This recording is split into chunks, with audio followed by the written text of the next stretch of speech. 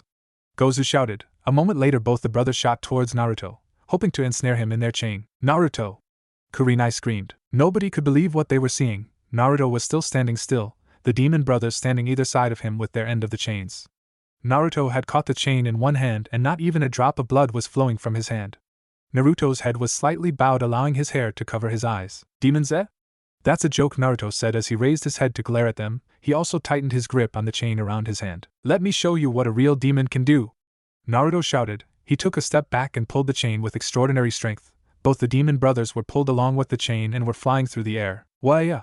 The brothers screamed. Naruto swung his arm around and kept twisting while pulling the chain. After a moment Naruto was spinning the Demon Brothers around and around with their own chain. The rest of Team 8 stood awestruck at Naruto's display. Meizu managed to stop screaming long enough to reach up to his glove with his free hand and hit the release switch. The chain separated from his gauntlet, and he fell to the ground hard and rolled a few times before coming to a stop. Gozu, on the other hand, was not as lucky. Before he could hit his own switch, he was slammed into a tree by the force of Naruto's swing. Gozu was unconscious before he even hit the ground. Naruto dropped the limp chain and turned back to her team, who were still gawking. What?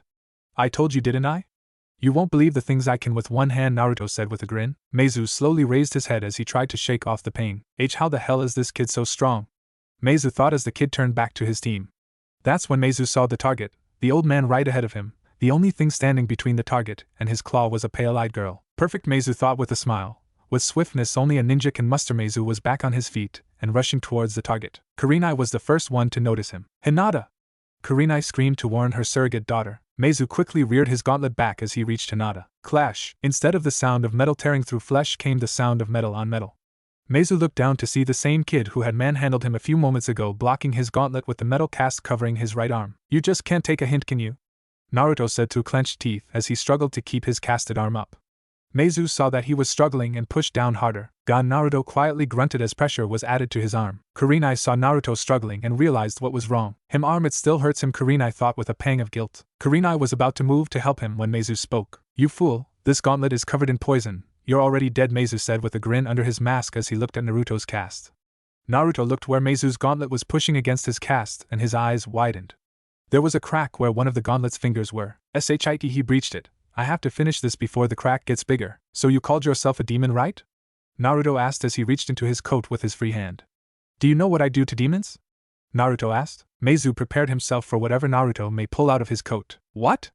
Meizu asked with a sneer. Naruto pulled his hand back out of his coat along with his revolver, the royal flush. Naruto slammed the revolver down on top of Meizu's gauntlet and angled it at his head. I destroy them, Naruto growled. Bang! Meizu was prepared for a more traditional weapon, a kunai or shuriken. He was in no way prepared for the kind of weapon the young leaf ninja was using. Meizu's head snapped back as the bullet hit him square between the eyes. He stood there with a shocked look in his eyes for a moment before he keeled over backwards. Everyone was a little shocked.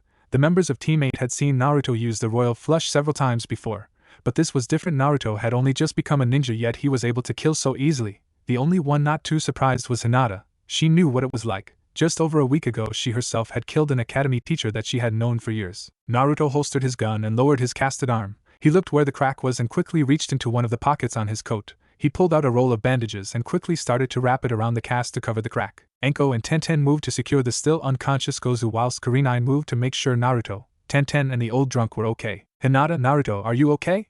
Kurenai asked with worry. Hi, Kurenai-sensei, Hinata sputtered. She hadn't spoken since the attack started. I'm fine, Naruto said as he finished tightening the bandage around his cast covering the crack. Okay, Kurenai said and turned to walk towards Tazuna. We need to talk, Kurenai said to Tazuna sternly. Hey, Naruto! Naruto turned to see who had shouted him. He saw Enko standing next to Tenten, who was finishing tying Gozu to a tree. Your fly's undone, Enko shouted to him with a smile. Naruto looked down and cursed silently. He quickly zipped himself up. Meanwhile, behind him, Hinata was blushing due to the situation. Kurenai, meanwhile, was talking to Tazuna to the side. The main reason I didn't help Naruto fight was because I wanted to see who they were after. They were after you, Tazuna. So, what's going on? I don't know what you're. Tazuna slowly turned his head to see Naruto standing across from his, holding his gun up at him. Sigh. Okay. Over the next 10 minutes, Tazuna explained everything. How his country had been taken over by the businessman Gatu and how his bridge would connect Wave to the mainland, allowing trade, allowing Wave to break free of Gatu's rule. He also explained how Wave was so poor that they couldn't afford an B or a rank mission, thus he lied to Konoha about the true dangers of the mission. Well, what do you think? We'll leave it up to a vote. Who wants to continue the mission? Kurenai asked the group. Enko stood up with a pissed-off look on her face. Hell no, I hate it when people screw around with me, at least when it's not in a good way. I'm going home, Enko said and turned around to walk back to Konoha. Tenten and Hinata looked a little disappointed. They personally wanted to continue the mission, to help Tazuna and his country, even if Hinata still wasn't sure about her own abilities. Tenten quickly started to follow Enko. Kurenai sighed and was about to follow when Naruto spoke up. You know what, yeah, let's go back to Konoha. After all, why would we want to risk fighting potentially powerful opponents when we could just go back to Konoha and accept a few D-rank missions, maybe picking weeds, babysitting, or maybe Tora the cat has escaped again, Naruto said with a sly grin. Enko immediately turned around and started to walk the other way. As she passed Tenten and Hinata, Enko grabbed them both by the collars and dragged them backwards in the opposite direction. I've thought it over and come to a decision. I can't just leave an old fart like you alone. You'll get killed. Come on, team. We have a country to save. Enko shouted overenthusiastically. Kurenai turned to Naruto to see him smirking. Am I good or am I good? Naruto asked. Several hours later, Kurenai held up her hand to stop the team. Okay, we'll rest here for the night. We'll reach Wave tomorrow and you'll need to be rested, Kurenai explained. Everyone nodded and started to set up a camp. After a few minutes, Kurenai saw Hinata frantically searching through her belongings. She threw everything out of her bag, her weapons, her food, her cloths, her unmentionables. Kurenai watching in confusion. What could Hinata have misplaced that was SP important? Then she noticed Enko was sniggering to herself. Enko, what did you do? Kurenai asked knowingly. Enko grinned and pointed. Kurenai turned and looked where Enko was pointing and her eyes widened. There, laying on Naruto's bag, was Hinata's dark secret Naruteti. Hinata stood up in a panic and activated her bloodline. Byakugan. Hinata's eyes widened when she saw where it was. It was on top of Naruto's bag, and Naruto had just turned around to see it. Naruto was about to pick up the strange familiar teddy on her bag when suddenly something shot past him so fast he couldn't make out what it was. When he looked again, the teddy bear was gone. Several meters away, Hinata was hiding behind a tree, breathing heavily and hugging the teddy tightly to her chest. Holy crap, did you see that? Enko asked Kurenai in disbelief. Yeah, I've never seen Hinata move that fast. Enko, you really need to stop that. Hinata has a hard enough time staying conscious around Naruto as it is, Kurenai scolded Enko. That didn't seem to be a problem last night, Enko said with a grin. Besides, she was so focused on the bear that she hasn't noticed what else I took. Enko, what else did you take? Kurenai asked warily. Enko grinned sadistically. A mile back down the road, Hinata's sleeping bag was sitting at the bottom of a river. Gee, I wonder who'll be kind enough to share their sleeping bag with her. Wahahaha. Enko laughed like an evil genius, making everyone around look at her oddly. What you all looking at? See something you like? Enko shouted with a half grin. At this point, Hinata realized her sleeping bag was missing. This time her sweep of the area with her Byakugan turned up no results. And now we wait, Enko said with a grin. Unfortunately, her grin disappeared when she saw Kurenai give Hinata a rolled-up sleeping bag, which the young Hyuga accepted with a smile and a bow. Kurenai approached Enko, who had an upset look on her face. Oh, Kurenai, Why'd you have to give her your sleeping bag? I wanted to see some drama besides. The sooner Hinata and Naruto get busy, the sooner you get grandkids, Anko said playfully. First of all, I am too young to be a grandmother. Second of all, Hinata is too young to be a mother. Third of all, I didn't give her my sleeping bag, I gave her yours, Kurenai revealed with a smile. What? Oh well, I guess I'll just have to bunk with Naruto myself. Anko was about to walk to Naruto when Kurenai grabbed her. After several arguments, the sleeping arrangements were finished. In about an hour everyone was asleep. Anko ended up stealing Naruto's sleeping bag while Naruto opted to lay down on top of his coat and look at the stars. Hinata and Tenten slept next to each other, Anko and Naruto slept next to each other, and Tazuna slept between the two groups. Kurenai meanwhile was on watch. While on watch, Kurenai thought back to today's fight, how Naruto immediately ran into the fight with the demon brothers. Kurenai turned around and saw Naruto still awake looking up at the stars. She walked from her post and kneeled down next to him. Naruto, can I talk to you? Kurenai asked. Sure, Kurenai-sensei, what's up? Naruto asked. Naruto, about what happened today. You do know that we're a team now, you don't have to fight alone anymore. We're here to help you, Kurenai said. Naruto was about to speak but was interrupted when Anko spoke in her sleep. Get the rabbit, Anko muttered. Kurenai looked at her friend in disbelief. What the hell was that?